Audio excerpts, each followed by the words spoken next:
que Rocío es licenciada en comunicación. Yo voy a hablar en castellano porque me manejo en gallego perfectamente, pero me expreso mejor, me sale mejor hacerlo, y como Rocío además, si hay gente en este caso de fuera que entiende perfectamente el gallego, lo voy a hacer en castellano.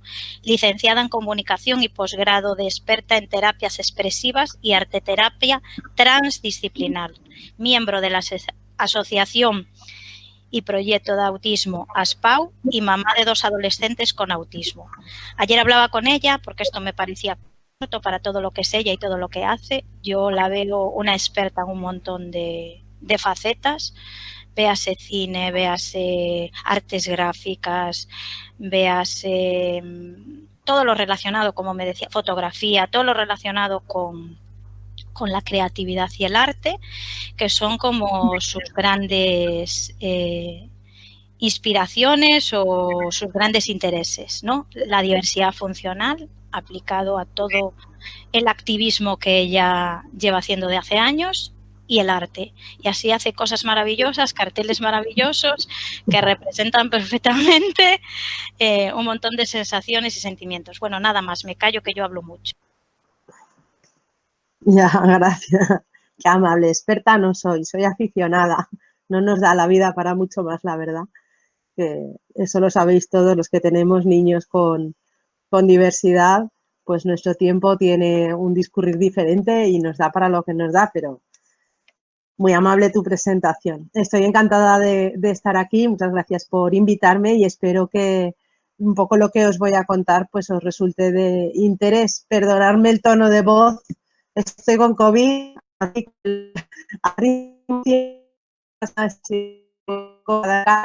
los correos, pero la situación es bastante... voy a darle la presentación a ver si funciona todo y vamos a probar. Sí, y creo que era un segundo. Bien. Vale. Hola. Sí. Sí, Sí, la presentación se ve. Sí, vale. A veces a ti se te escucha un pelín entrecortada al principio, ahora te escuché mejor, pero la presentación se ve bien. Vale, vale. Arranco, vale, a ver. Como he dicho, bueno, pues terminado de estudiar, oportunidad, tiempo, oportunidad,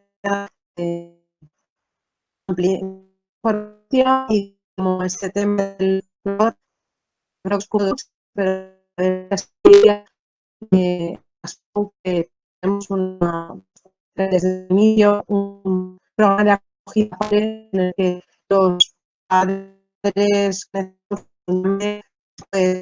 tenemos reuniones con corrientes músicos. Desde esto hemos realmente hilando como ese programa y profundizando, ¿no? Y todo esto me había llevado a un interés todavía mayor y al final pues lo hice a través de un posgrado de arteterapia en el que yo me enfoqué bastante en todo este tema del cuidador, ¿no?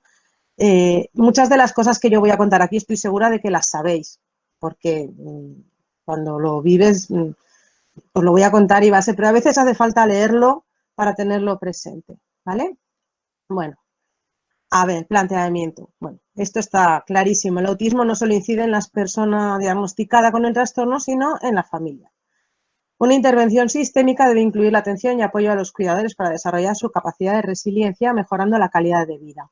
Esto parece muy evidente, pero luego en la realidad es que nos centramos siempre en el niño, por supuesto, en el niño o joven, o hablo de niños porque todos empezamos el camino realmente en la infancia, pero bueno, los niños van creciendo. Pero si en general me refiero a niños, entended que me refiero en general a nuestros hijos, sea la edad que sea la que tienen. nos centramos mucho en la mejora de su calidad de vida y, por supuesto, esto es la prioridad, pero no podemos centrarnos solo ahí porque la calidad de vida tiene que ser de toda la familia, porque la calidad de vida de cada uno de los miembros de la familia afecta al resto, porque somos una unidad con diferentes componentes y todos tienen que estar funcionando correctamente para que la calidad de vida sea conjunta y no solamente de un miembro. Entonces, esto que nos parece tan obvio muchas veces se queda descuidado porque atendemos primero pues lo urgente, lo más importante, y una vez que eso parece que está funcionando, a veces nos acomodamos ahí, ¿no? Lo que tenemos que hacer es potenciar la resiliencia. Todos hablamos de resiliencia, pero ¿esto qué es? Pues es la capacidad del ser humano para hacer frente a las adversidades de la vida, superarlas y ser transformado positivamente. Porque obviamente un diagnóstico de diversidad funcional en la familia transforma a todos de una u otra manera, pero el reto es que haya una transformación positiva. La resiliencia tiene pues diferentes pilares en los que se sustenta. La aceptación y afecto, por supuesto. Bueno, lo damos por hecho. Hay familias que pasan situaciones muy complicadas, pero el objetivo, yo creo que el afecto no lo me cuesta ponerlo en duda, ¿no? Pero bueno, pero la aceptación es verdad que a veces sí que ves que es complicada hasta que llega a un punto de normalización de esa situación, ¿vale? La independencia no solamente no de la persona con diversidad, que por supuesto es uno de nuestros objetivos, sino la propia. Nuestra independencia como individuo para gestionar la situación y para tener también pues, tu espacio, tus emociones, tu atención. La capacidad de relacionarse con los demás. A veces, sobre todo al principio, nos cerramos mucho en lo que es todo el entorno del niño, terapeutas, el centro escolar, etcétera, pero necesitamos abrir ese abanico, ¿vale? El humor, fundamental en la vida, para todo. La moralidad y valores, que os voy a contar. Aquí hay muchas activistas de las que yo me siento especialmente orgullosa y eso es uno de esos pilares de la resiliencia que nos hace avanzar hacia adelante a todos. La creatividad. Para mí este pilar también es fundamental, igual que el humor, que a veces no se le presta la debida atención a ninguno de esos dos pilares, ¿no? Que luego hablaremos un poco más de este tema. La autoestima propia, sabemos que muchas veces en el diagnóstico pues lleva una parte de trabajo propio en el que pues o te culpas o piensas que no vas a estar a la altura o que no sabes y es muy frecuente. Pues también hay que trabajar la autoestima y luego la introspección y pensamiento crítico, ¿vale? Para poder avanzar pues tenemos que ser capaces de mirarnos a nosotros mismos, analizar, ver lo que es mejorable, ver lo que hacemos bien y a partir de ahí pues ir creciendo, ¿no? Pues estos pilares que están ahí son los que tenemos que mantener bien estables para que realmente nuestro edificio de resiliencia se mantenga firme, ¿no? La resiliencia familiar, pues claro, se compone de procesos interactivos. ¿Por qué? Pues porque la familia somos diferentes individuos y cada uno tiene un proceso distinto, ¿no? En estos tenemos que reconocer los problemas y limitaciones a nivel individual de cada uno y a nivel familiar de conjunto. Tenemos que hablar abiertamente sobre ellos. Una comunicación fluida siempre fundamental, especialmente entre los miembros de la familia. Analizar los recursos personales y familiares, pues las capacidades, los conocimientos, la formación, el apoyo del entorno, todo este tipo de circunstancias que nos rodean para ver con lo que contamos y con lo que no.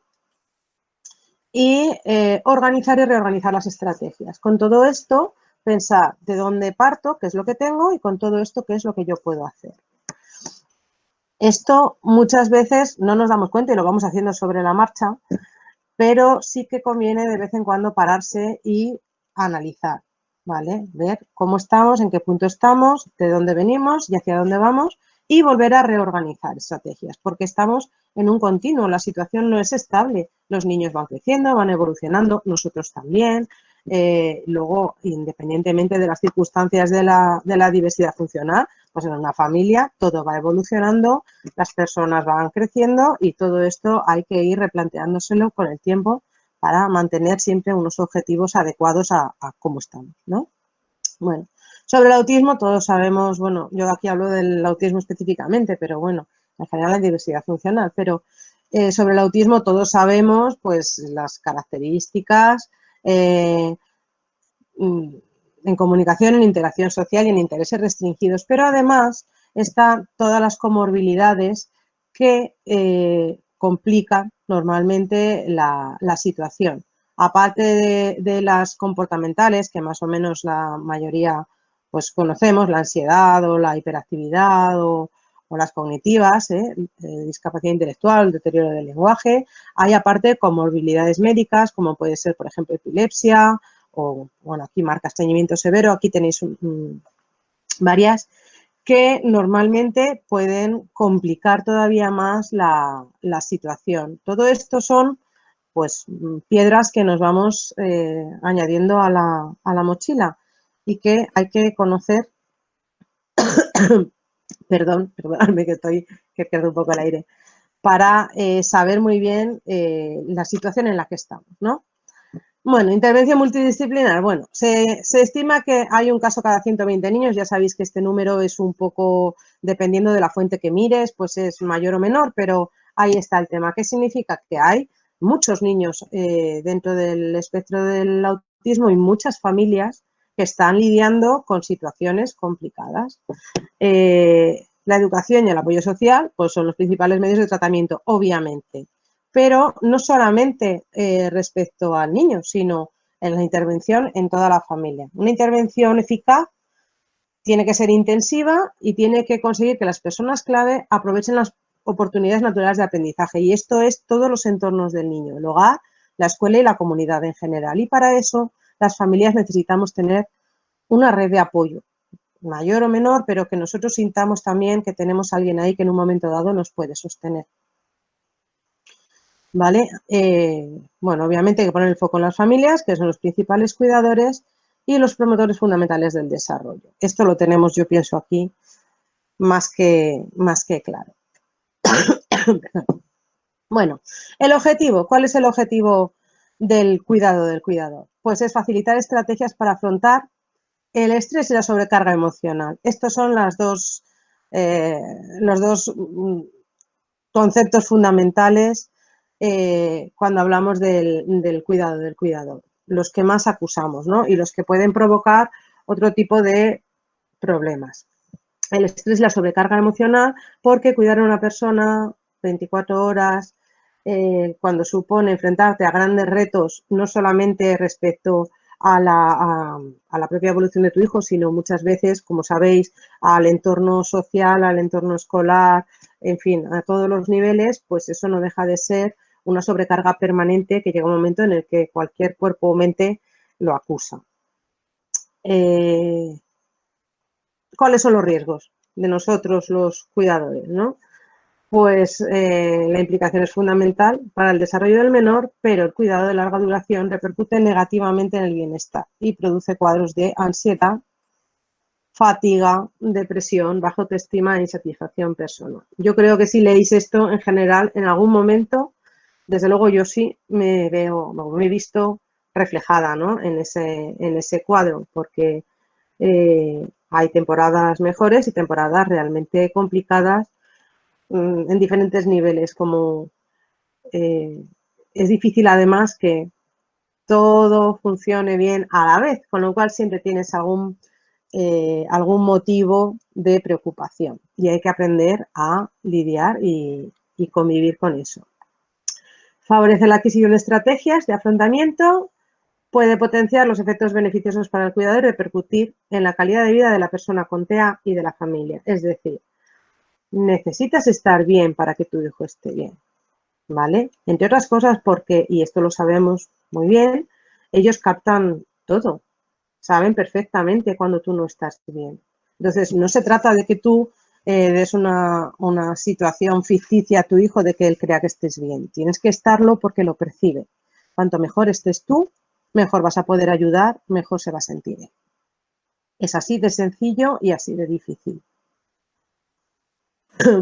Bueno, yo para esto hice una especie de decálogo para cuando hablamos con los padres, porque hay muchas cosas que, como os he dicho, cuando las oyes dices, sí, es obvio y es evidente, pero necesitas de vez en cuando recordarlas para que en el día a día, ¿sabes? En esta marea que tenemos permanente de cosas, no se nos olvide, ¿no? Una frase que yo leí al principio del diagnóstico de mi hijo fue: cuando dejes de llorar es cuando empezarás a ayudar a tu hijo. Y es fundamental, es fundamental. Está claro que tienes que pasar el duelo, pero es cuando tú estés en las mejores condiciones cuando realmente vas a poder utilizar todo tu potencial para aprovechar el suyo, ¿vale? ¿Qué pasa? Pues que el duelo hay que pasarlo, obviamente, ¿vale? Las fases del duelo, que son conocidas: la negación, la ira, la negociación con la realidad, la depresión, todos pasamos por ahí, pero al final, cuando pasamos por estas 4 fases, pasamos a la quinta, que es la aceptación, y que es cuando ya estamos listos para iniciar el camino hacia arriba. El duelo, yo normalmente recomiendo que si en una situación complicada, por supuesto, se consulte con un psicólogo familiar, entre otras cosas porque, por ejemplo, los 2 progenitores normalmente no siguen las fases en el mismo ritmo, a veces uno está en un punto, otro está en otro, y hasta que llega un momento en el que, digamos, hay ya una situación más o menos estable y común, pues hay un periodo como en el que hay que adaptarse a las circunstancias y cada uno lo hace de una manera. Si necesitas ayuda, tienes que pedirla. Nos cuesta mucho, pedimos ayuda para los niños y no la pedimos para nosotros. Pues tenemos que pedir esa ayuda, ¿vale? Pero una vez que hemos pasado el duelo, lo que sí que podemos hacer y que depende de nosotros, pues son estas 10 normas que voy a proponer yo aquí, ¿vale? La primera es apartar la culpa. Nadie tiene la culpa de lo que le pasa a tu hijo. Necesitamos saber, desgraciadamente todavía, bueno, aunque con el tiempo cada vez se sabe más, pero todavía nos falta mucho por saber del origen del autismo, del detonante, pero desde luego lo que está claro es que el origen no somos nosotros. Entonces, no podemos cambiar lo que ha pasado, no podemos cambiar lo que hay, pero sí que podemos centrarnos en lo que vamos a hacer para mejorar el futuro y no paralizarnos pensando si fue por algo que hice, si fue por algo que pudiera haber cambiado, si cómo sería así. El cómo sería así ya no existe. Ese sí ya no existe. No tenemos ese condicional. Tenemos el hoy, lo que tenemos, nuestra familia, nuestros hijos y cómo somos. Y con eso es hacia donde vamos a avanzar. Luego, observa y anticípate. Una vez leí también una frase que me llamó mucho la atención, de un padre que decía que su hijo con autismo siempre tenía razón. Y es verdad. Ninguna reacción, yo por lo menos lo veo en los míos, ninguna reacción de mi hijo es fortuita, no es porque sí. Siempre tiene un motivo que para él es relevante. Si yo he aprendido a observar y anticiparme y a entender esas reacciones, me resultará mucho más fácil comprenderle, ayudarle e intentar evitar que se den de nuevo situaciones que a él le vayan a resultar especialmente difíciles. Entonces, al principio es complicado, cuando hay dificultades de comunicación, pues es muy difícil, pero cuanto más observemos, cuanto más aprendamos de ellos, más lograremos anticiparnos y mejorar todas esas situaciones. Fijar objetivos a corto plazo, ¿vale? Hay que trabajar en el día a día. La escalera es muy larga, pero se sube un escalón detrás del otro. Entonces, muchas veces hay que fijarse objetivos a largo plazo y grandes, claro que sí, pero ir trabajándolos en el día a día a través de los objetivos pequeños. Y luego llega un momento que cuando echas la vista atrás realmente ves todo ese tramo de escalones que has subido, pero tienes que ir uno a uno. Porque al principio cuando nos preguntan queremos que nuestro niño hable, que nuestro niño sea independiente o que sea capaz de hacer determinadas cosas, pero muchas veces para cumplir esos objetivos hay que primero lograr otros mucho más pequeños, a lo mejor menos llamativos, que son los que nos van a sentar la base para alcanzar esos grandes logros. Adáptate, mantén la mente abierta.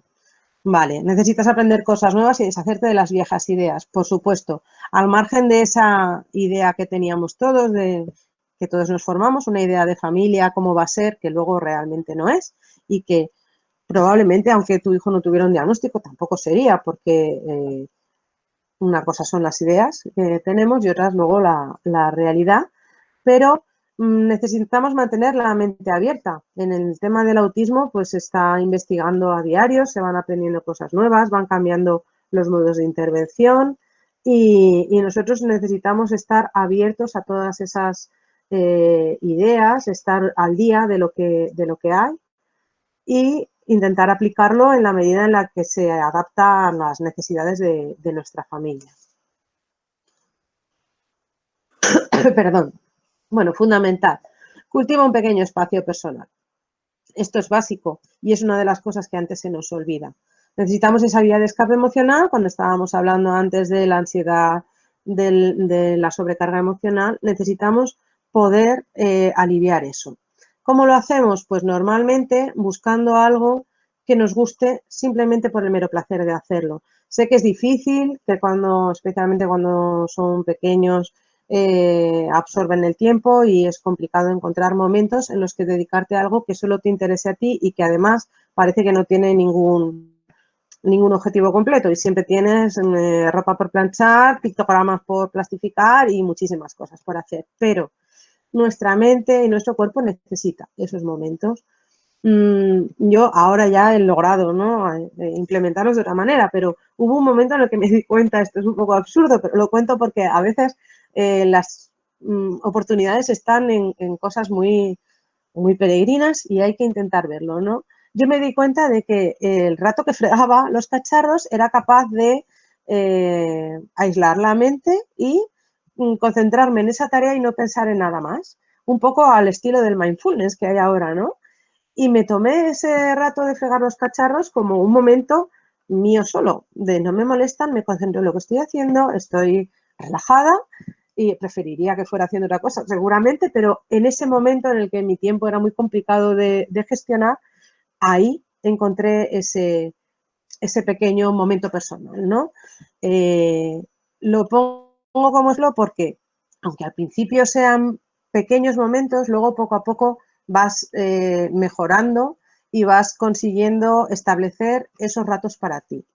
De verdad, tenéis que hacerlo. Da igual que sea bordar, leer, pasear, hablar con una amiga, amigo, tomarse un café, lo que sea. Un momento que sea solo tuyo y a poder ser que no sea para hablar nada relativo pues a la diversidad funcional, a la educación, a nada de estos temas que normalmente, porque de esto sí que hablamos mucho con amigas y sí que, pero no estamos realmente alejando la mente de la situación, ¿no? Lo que necesitamos es hacer algo que no tenga nada que ver, para que podamos un poco también dar un espacio a otras cosas.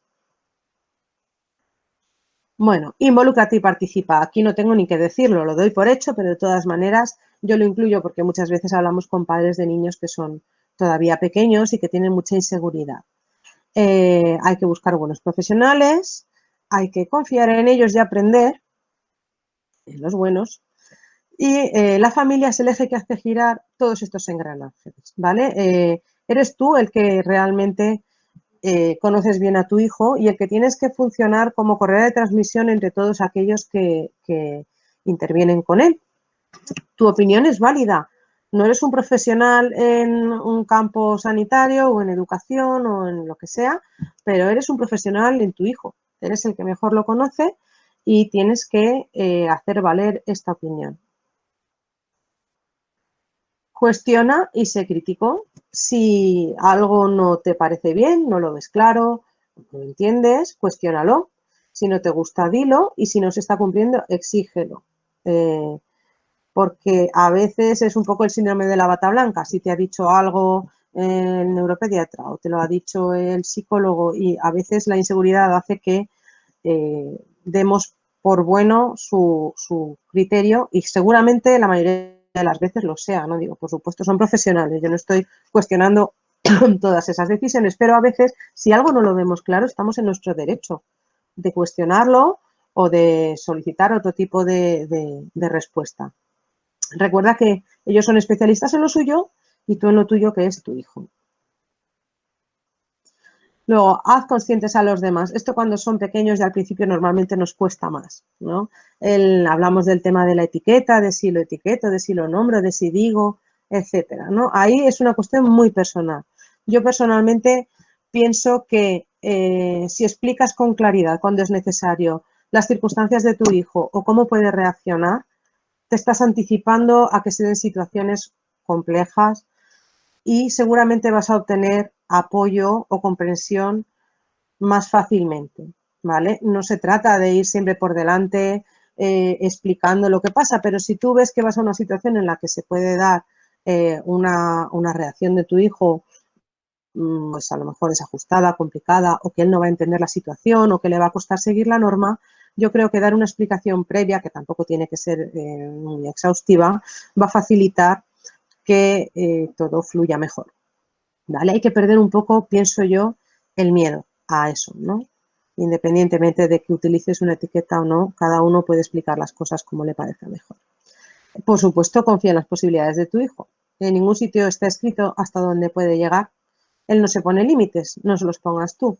Me acuerdo también de una frase me parece buenísima, cuando dicen un padre, mi hijo no habla todavía. Pues eso es lo que hay que añadir siempre, todavía. ¿Esto no lo hace? Todavía. ¿Lo va a hacer? No lo sabemos. ¿Cuándo? No lo sabemos, pero tampoco podemos dar por hecho que no vaya a suceder. Entonces vamos a confiar siempre en ese todavía porque le estamos dando a él una vía abierta para que por lo menos lo intente. Hay que intentarlo. Sin intentarlo, desde luego, no lo vamos a conseguir. Y por supuesto, ante todo, él es su padre. Nunca hay que olvidarlo. Hay que disfrutar de la paternidad, de la maternidad, de la nuestra, de la particular de cada uno. A veces nos parece complicado y pensamos pues que las circunstancias son más difíciles de las de otros, pero sin embargo siempre va a haber esos momentos de disfrutar. Siempre hay avances, siempre hay esfuerzos, siempre hay momentos que podemos disfrutar y es lo que nos da sentido para seguir.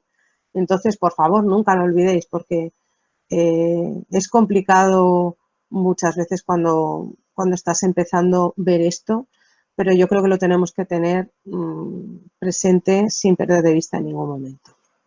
¿Vale? A ver, dentro de todo este tema del cuidado del cuidador, yo me centré en el tema de la arteterapia porque pienso que una de las maneras de enfrentarse a muchos de estos retos es a través de la creatividad.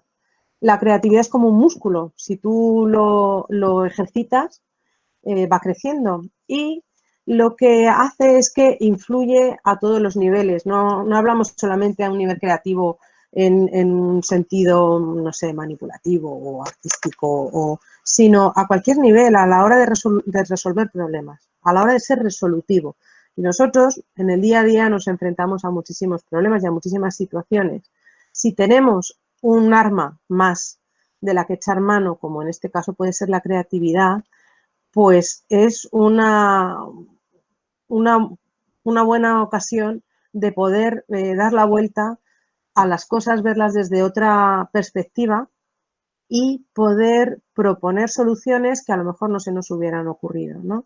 Yo, en este caso, propongo el trabajo a través de arteterapia porque lo he probado con padres, porque lo he probado en mí misma y porque pienso que es un trabajo muy, muy interesante. Entonces, lo que os quería contar ahora un poco fue un proyecto que hice con un grupo de madres del colegio de mis hijos, de madres de niños con diversidad funcional, no solamente autismo, sino diferentes diagnósticos, y que lo utilicé un poco como si fuera un programa piloto y que, visto el resultado, pienso de verdad que es algo que habría que tener en cuenta y promover para que tengamos opciones de poder gestionar todas estas situaciones de estrés y de ansiedad y promover este tema de creatividad que digo que pienso que es positivo en general para nosotros y para luego el funcionamiento de la familia, ¿vale? Os voy a contar un poco el tema del proyecto, pero de todas maneras yo propongo que haya algún tipo de intervención familiar, grupal, que no tiene por qué ser necesariamente arteterapia, puede ser de diferentes tipos. En ASPAO hacemos escuelas de padres sobre temas de interés, muchas veces propuestos por los propios padres, buscamos a alguien que hable del tema, pero luego normalmente lo más interesante de todo es siempre la parte del final en la que los padres pues empiezan preguntando dudas y al final aquello se hace una especie de grupo de apoyo en el que todos están compartiendo sus circunstancias, sus soluciones, sus reflexiones y te sientes pues con esa red que decía en la que en un momento dado siempre hay alguien cuya experiencia te sirve para apoyar el momento en el que tú estás, ¿no? Bueno, os cuento un poco de arteterapia. Hay 2 vídeos que explican lo que es, no los voy a poner ahora porque creo que vamos un poco justos de tiempo, de todas maneras está en YouTube, pero la explicación es que la arteterapia no es en sí el aprender procesos artísticos, sino es utilizar los procesos artísticos para promover nuestra creatividad. Lo importante no es el resultado de lo que voy a hacer, es el proceso, es lo que estoy haciendo mientras lo estoy haciendo. Y el resultado puede ser lo que sea, puede ser un churro, puede ser algo divino, puede gustarte o no, puedes destruirlo después o colgarlo en tu pared, no importa.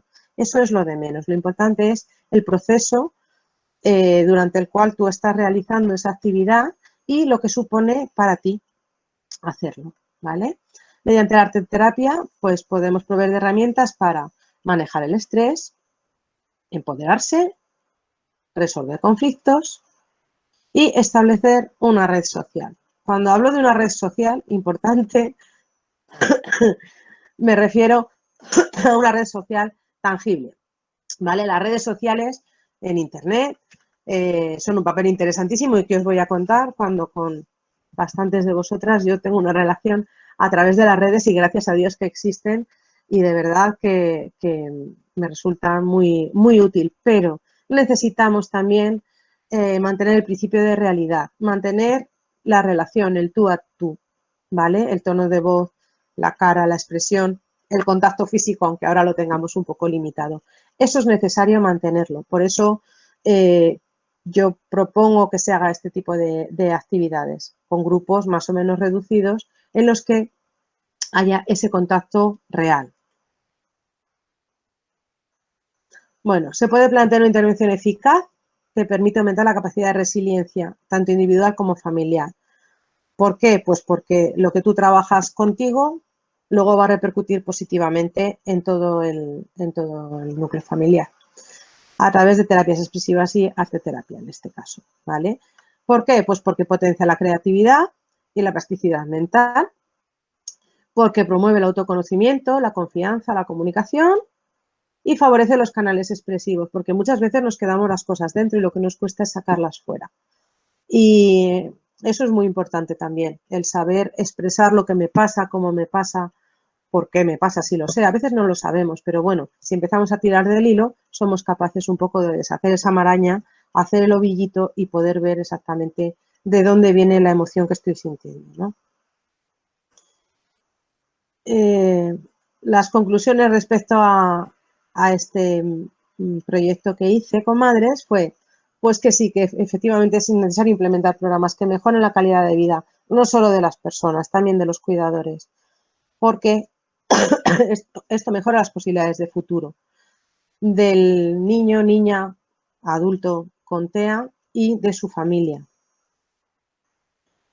Porque hay estudios científicos sobre los beneficios de la intervención en cuidadores de otras patologías, ¿vale? Sí que hay estudios científicos de arteterapia sobre cuidadores de Alzheimer, por ejemplo, con resultados positivos. En TEA no hay porque todavía no se han hecho, pero bueno, yo tengo esperanza de que se hagan y que se establezca por lo menos esa base científica que apoye que efectivamente una intervención a nivel individual con los cuidadores va a repercutir también en la salud y en el bienestar de la persona con discapacidad.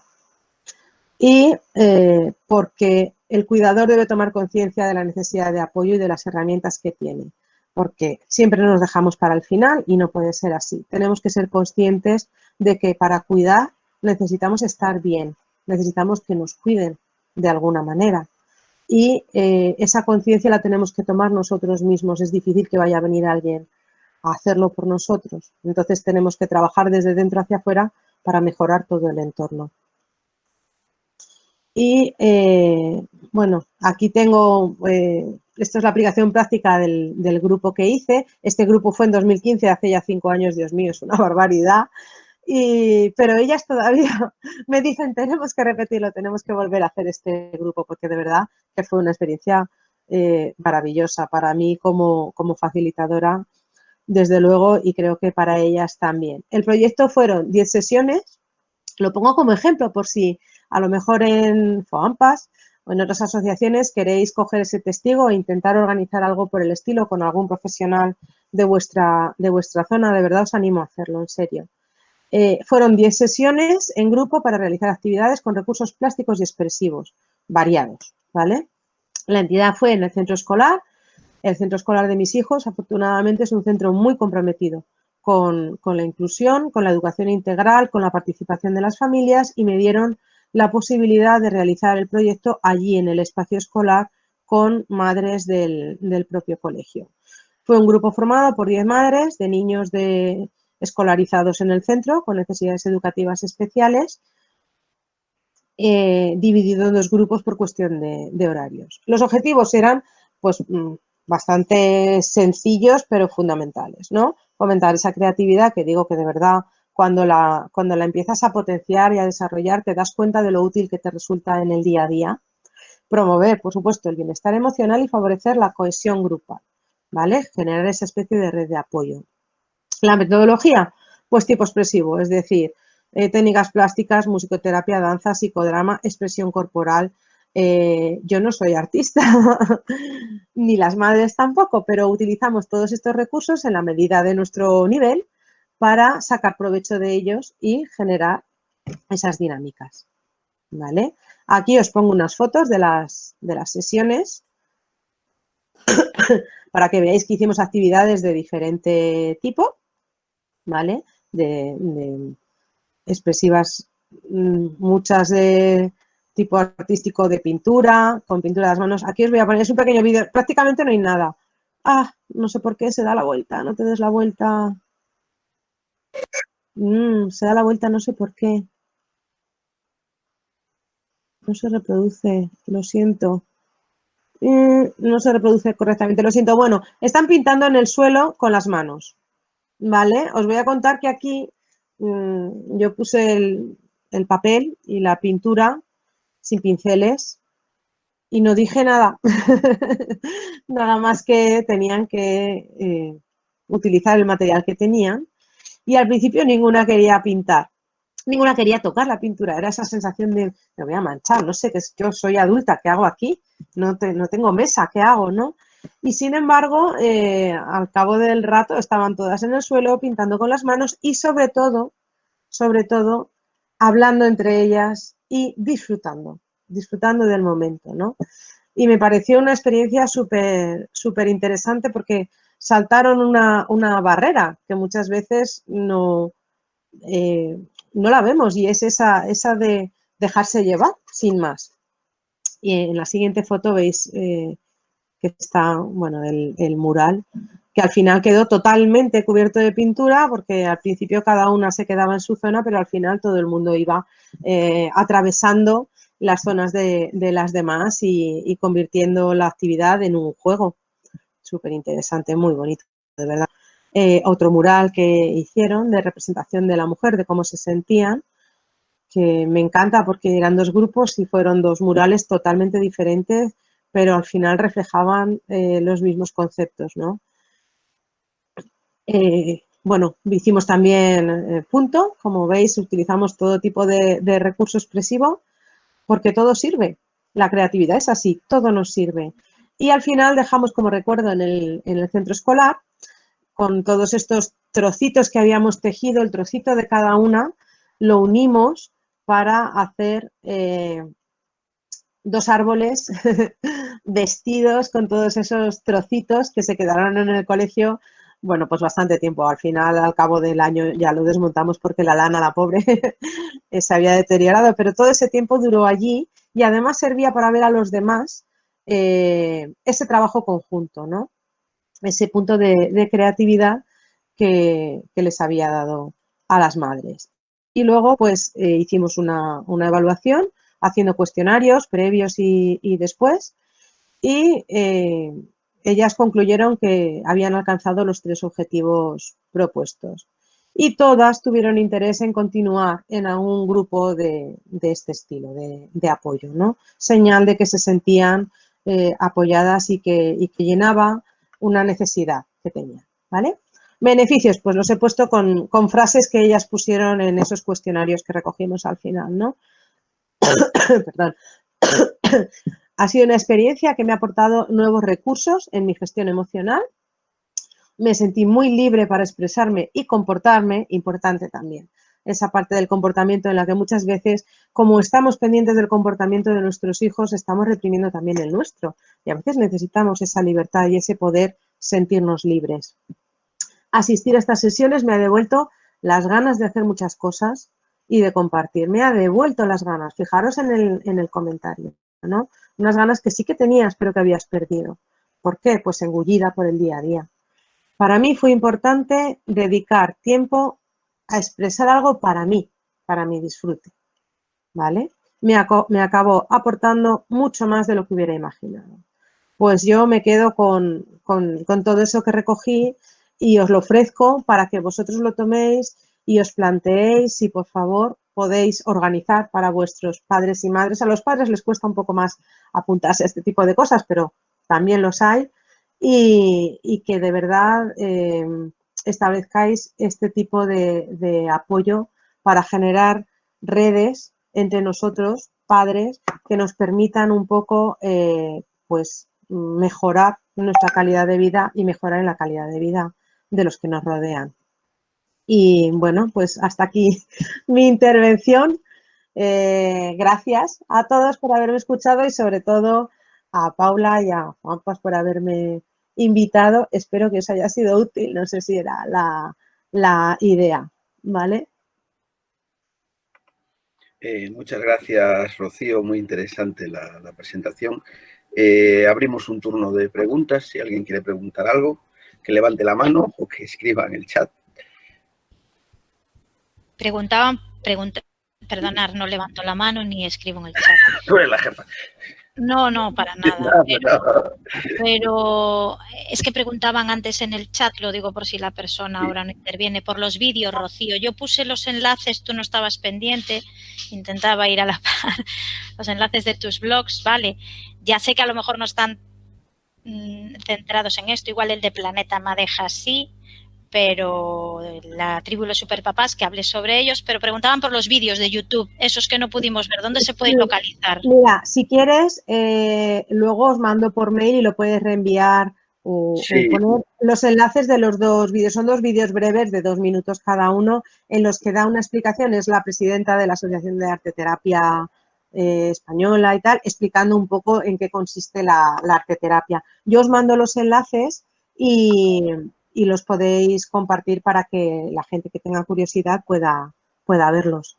Sí, después lo subimos en la web cuando suba los vídeos. Claro. Ya ponemos todo en la web y así los enlaces y la presentación. Sí.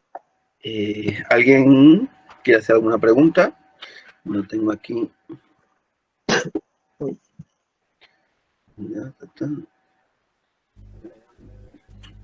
Tengo tantas pantallas que ya no sé. Hola, yo soy Clara, yo levanté la mano. Ah, vale. Pues sí, adelante. No pongo vídeo porque tengo mala conexión. ¿Se escucha? Sí, se escucha un poco entrecortado, pero se escucha, sí. Sí, adelante, Clara.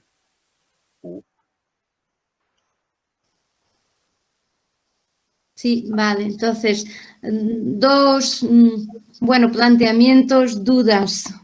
Una sería la cuestión sistémica de hacer un un trabajo sistémico en la familia, sí que lo veo yo como un problema la ausencia del elemento masculino. En esa formación que has hecho, Rocío, se ven madres y aquí vemos más mujeres que hombres. Entonces, si podríamos de alguna forma plantear algún tipo de sensibilización, porque sí que yo veo que los padres están un poco por detrás, ¿no?, de todo esto y a lo mejor es que nosotras las madres no los dejamos, lo asumimos mucho y vamos por delante y no sé si habría alguna forma de que esta cuestión sistémica de convencer, de estimular la presencia paterna, eso por un lado. Y después alargar el concepto de sistémico a los cuidadores externos, es decir, yo por ejemplo, en el caso de mi hijo, que entró ahora en el instituto, en el Valadares, entró, bueno, con mucha ansiedad, bastante problemático, porque además de ser TEA, tiene discapacidad intelectual. Entonces fue toda una novedad. Y él mismo creó un estado de ansiedad en el profesorado que lo lleva, ¿no? Incluso la PT, bueno, como tiene más experiencia, de hecho estaba mucho más calmada, pero yo entiendo que si este tipo de comportamiento de mi hijo se alargara, que ahora mismo pues está bajando y está, bueno, vamos a mejor, no a peor, pero también es una situación de estrés para el profesional que está toda la mañana o todo el día con este tipo de perfil de persona que, bueno, que no tiene un comportamiento fácil, que es todo un reto, ¿no? Y entonces alargar a lo mejor el planteamiento de sistémico en la familia también al profesional que está muchas horas con esa persona, no sé.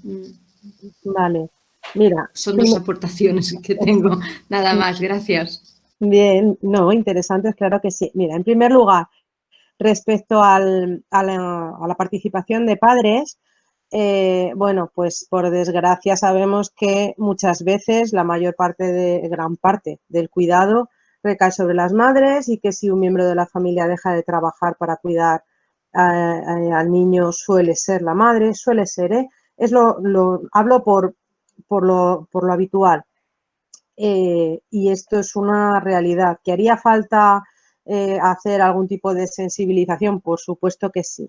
Pero mira, te voy a contar una cosa que a mí me parece curiosa. Nosotros el año pasado en ASPAU participamos con la Facultad de Psicología de la Universidad de Valencia en un estudio que hicieron ellos sobre el tema de mindfulness, para ver un poco también pues, los beneficios y tal. Y propusieron también 2 grupos para padres de la asociación, para apuntarse, etcétera. Entonces, en ese grupo sí que había padres y madres, sí que había de los... ¿Por qué? Porque era en general fuera del horario escolar. Entonces, había padres porque eran las madres las que se quedaban en casa con el niño. Sin embargo, este que hice yo era en horario escolar. Y entonces, ¿qué pasa? Que las madres no estaban con los niños y por eso vinieron madres solamente. Y los padres, sin embargo, en general, estaban trabajando. Esto muchas veces viene marcado un poco por eso, ¿no? Porque somos las madres las que generalmente asumimos una mayor carga. ¿Que habría que hacer sensibilización? Pues por supuesto que sí, vamos, sin ninguna duda, ¿eh?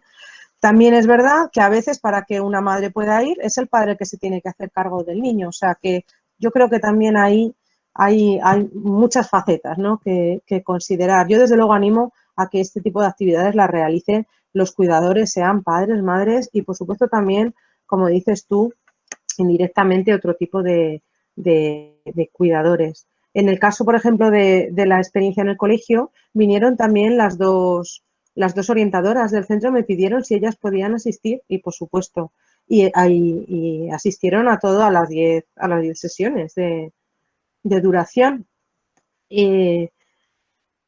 Que lo que pasa es que, claro, ahí ya yo creo que entra dentro del centro escolar el pensar si tienen que proveer a su personal de algún tipo de apoyo en este sentido. Yo aquí me refería sobre todo al tema de padres, pues porque hablamos de asociaciones fundamentalmente de padres, pero está claro que a cualquier persona que ejerza el rol de cuidador le va a beneficiar una intervención de este tipo.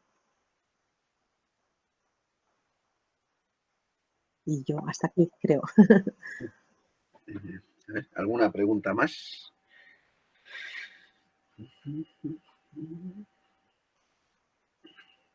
A ver, el chat.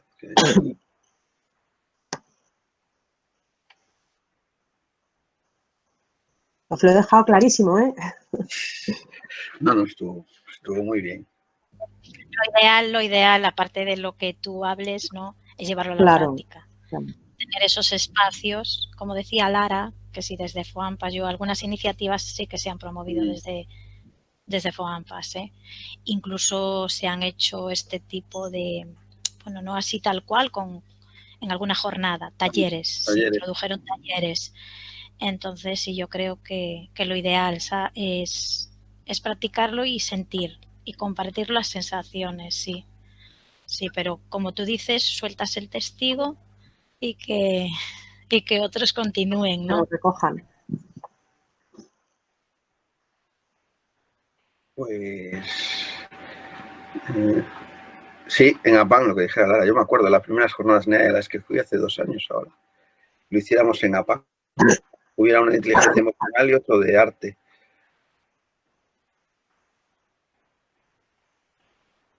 Bueno, ¿alguna pregunta más? Pues si no hay pregunta, hacemos un descanso, si unos 10 minutos, le damos también un descanso a las intérpretes, que ya llevan ahí un buen rato trabajando.